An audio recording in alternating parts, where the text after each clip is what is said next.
Kumusta po kayong lahat mga ka-chili?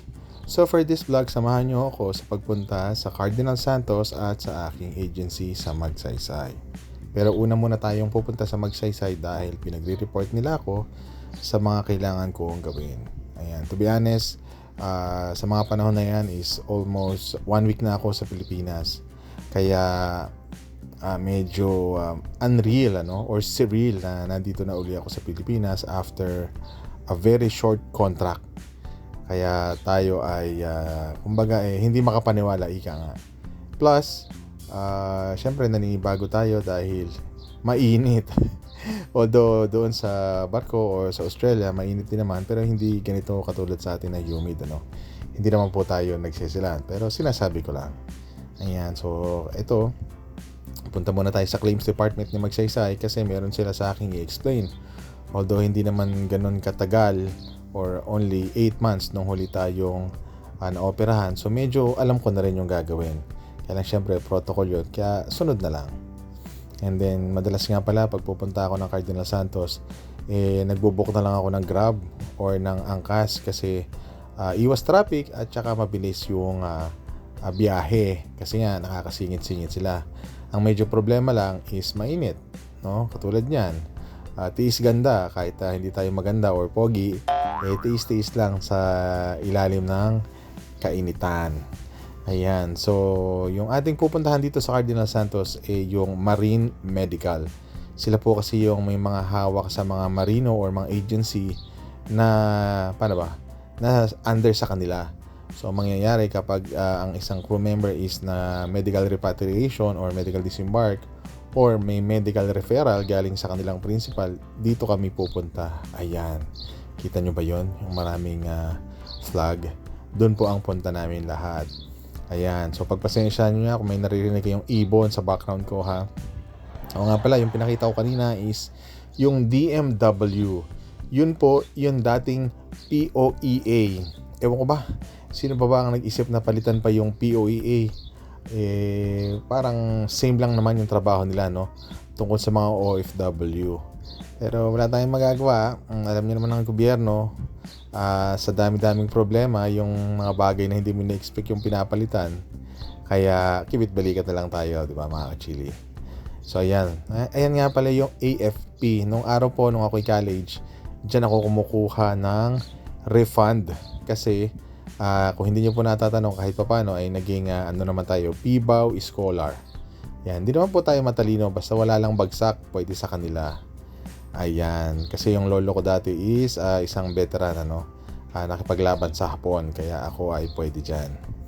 Kaya ito, tayo ay pauwi na. Tayo ay papunta ng Genesis bus station dito sa May Cubao. Actually, dati pag nagbubook ako ng Grab, laging mali, doon ako napupunta sa kabila. So, dapat pala pag dito sa kabila is 702 ang lagi ko. 702 Epipanyo. Ayan.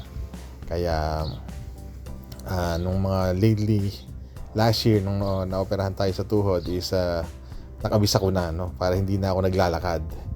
Kaya, kumbaga, balik na naman tayo sa pupunta-punta dito. Kaya medyo familiar na tayo sa gagawin. Paano pagbubuk sa Grab or Angkas or Joyride. Ayan. And mabilis lang, hindi naman ako masyado nagtagal sa Marine. Siguro mga 30 minutes lang kasi nag-register lang uli ako as a new patient plus nagpa-picture sa ID kasi kailangan yun protocol nila yun. So sunod lang tayo katulad ng sabi ko. Pagtapos noon, ayan, uwi na kasi wala nang gagawin. Nabigyan na rin nila ako na schedule kung kailan babalik. Kaya mabilis lang.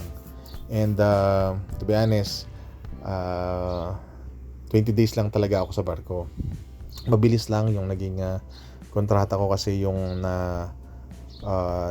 naoperahan sa akin na meniscus sa kanang tuhod is sumakit agad siya, Hindi ko rin maintindihan bakit.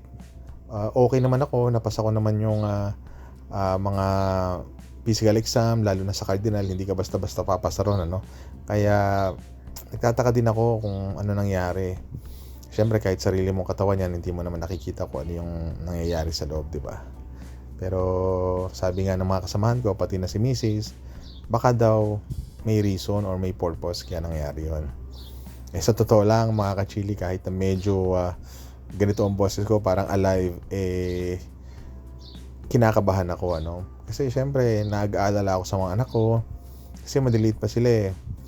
Padre di pamilya tayo. Hindi natin alam kung ano ba talaga ang mangyayari sa akin this time around, ano. Wala naman sanang major na mangyari, pero hindi niyo po maiiwasan bilang isang tatay. Kung kami lang ni Mrs. makakapagtiis kami.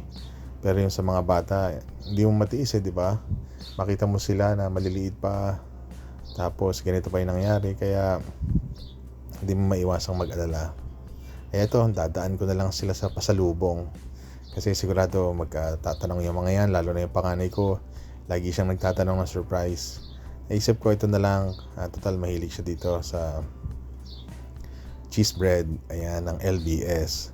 Ayan, wala namang problema doon sa isa, yung sa LA, pero mas gusto namin yung LBS. Ayan, so time to go home na. I'm sure inaabangan na ako ng mga bata. Actually, yung pasalubong. Pero ando lang kami, lalo na ako, enjoy ko lang lahat. Kaya ayan, maraming salamat po sa panonood at keep on supporting me. Please like and subscribe. Bye.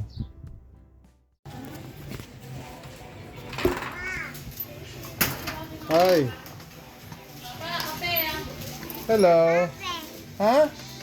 Kape? Pakis. Kiss, kiss.